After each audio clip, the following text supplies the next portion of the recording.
পুজোর মাত্র হাতে গোনা আর 2-3টে দিন বাকি।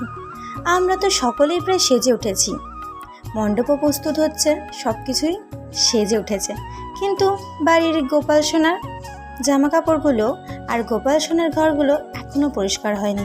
তাই ভাবলাম আমরাও যখন সেজে উঠেছি সে কেন সাজবে না। তাই আজকে সমস্ত গোপালের জামা কাপড় নিয়ে কাছাকাছি শুরু করলাম। যাই হোক, তারপর সুন্দর করে গোপালের জামা কাপড়গুলো ছাদে একদম মেলে দিলাম। আর দেখতে কিন্তু খুব সুন্দর লাগছিল। সবসময় তো ছাদে আমাদের জামা কাপড় থাকে, আজকে নয় গোপুর জামা কাপড় থাকুক ছাদে।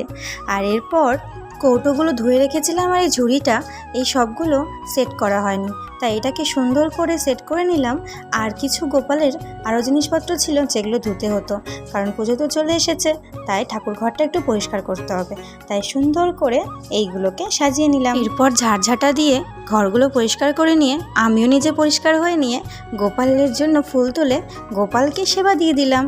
আর এই ছোট্ট ভিডিওটা তোমাদের কেমন লাগলো তোমরা অবশ্যই জানিও।